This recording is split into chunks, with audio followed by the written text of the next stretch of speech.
好啊，大家好啊！咁今日翻嚟咧，繼續分享住恐龍先啦。咁其他玩具就睇下嗰個開箱情況啦。之前都買咗啲恐龍嘅，咁又買咗呢隻啦。咁應該叫做 Singaraptorus 啊，Singaraptorus。咁但係發覺就好得意嘅，原來呢啲會飛嘅 Flying Raptor 會飛嘅，我都叫翻恐龍先啦。我哋中文，因為其實佢陸地行嗰啲先叫恐龍。咁我當係呢啲飛嘅恐龍。咁見到細隻隻，其實呢個 size 咧就好得意啊。咁同埋我覺得呢隻好似可以疑似扮喺嗰個地嗰度行咁樣啦，即係雖然都唔係好似。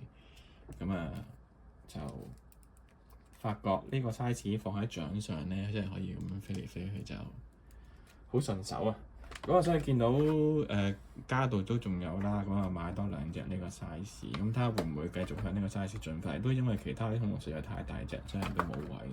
咁呢個兩個系列嚟嘅，呢個叫做 Coleoptera，叫做 Flancy Pack，咁都係屬於最新嗰個 Rebirth 嗰套電影嗰個系列。所以呢個係叫做比較新啦，當然唔係最新嘅推出啦。咁佢仲有啲新系列。你暫時呢一個呢一組咧，呢一 pack 咧就有4款嘅。我都係買住啲會飛嘅恐龍先。會飛嘅恐龍咧就好得意嘅，其他嗰啲譬如呢3隻咧，佢個 packing 都係差唔多嘅。唯獨是會飛嘅Flying Raptor 咧，咁咧佢嗰個背景都係用翻天空喎。其實呢隻都係嘅。呢個都有啲諗法啦，係啦，咁一陣間拆嚟睇啦。另外咧就買到一隻叫做 Tabejara，佢個吸引我地方當然係嗰個頭冠啦，就比較誇張嘅，就好易認啦，即係同埋翼嘅形狀咧都唔同嘅。咁佢譬如呢個嘅手骨就比較明顯啦。個鼻比較壯啦，呢個咧就短小嘅，但係個翼展咧就好似呢度會瘦啲、尖啲，可能唔同種啦。同埋隻腳咧有關節，呢個一陣間再詳細分享。我哋開咗先，因為啲恐龍名真係好難讀，唔好怪我啊。仲有呢個系列咧，呢一 pack 咧佢叫做都係 Rebirth 系列嘅，但係屬於係 Strike Attack，連埋呢幾隻恐龍一齊出嘅。好，開箱。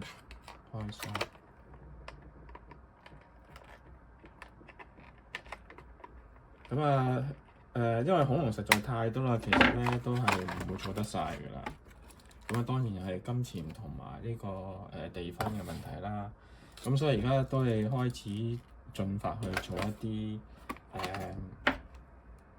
啲你都係一樣啦。我諗都係買啲自己中意嘅，就唔好有時為咗儲而儲咁樣。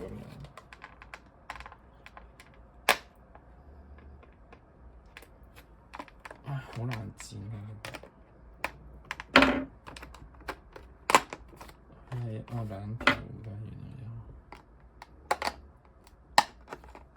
有。OK，原來個尾伸咗入去，佢應該保護條尾，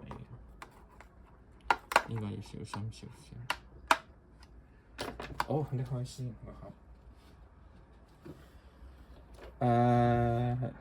逐隻嚟啦。呢個係咩啊 ？Tabejara 係啦，係咪啊？係咪 Tabejara？我都撈到亂晒啲。係。睇下佢隻翼先。佢隻翼咧就只可以原來呢個有機關嘅喎。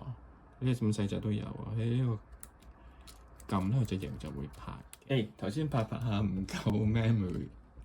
繼續。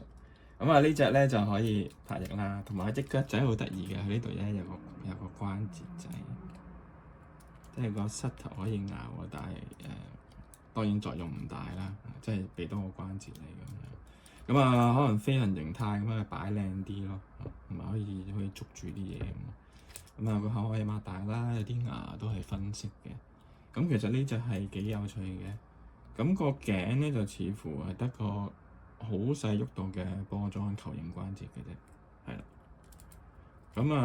呢隻就係咁先啦。佢嗰個曲咧就擺咗喺個翼底嘅。好快講埋呢隻啦。咁呢個一樣啦，我都係擺翼底。咁咧個口一樣可以開啦，有啲牙啦，係啦。咁啊，因為翼龍咧，其實佢有啲品種咧，佢係冇牙㗎，所以其實佢有時係用有牙同埋冇牙嚟分佢係乜嘢類型嘅翼龍。咁就一樣啦，佢一個關節，即係佢應該係一個嚟㗎嚇，連動，即係話一支棍咁啊黐晒兩隻腳。咁啊，同呢隻一樣，應該係啦。咁啊，再細隻啲，咁就佢就冇得拍翼㗎啦。咁就係你亦係都係可以轉咁樣啦，少少較角度啦。咁佢形狀都唔同，有冠唔同啦。咁佢嗰個翼都唔同啦。即係長啲、細啲、就闊啲、肥啲。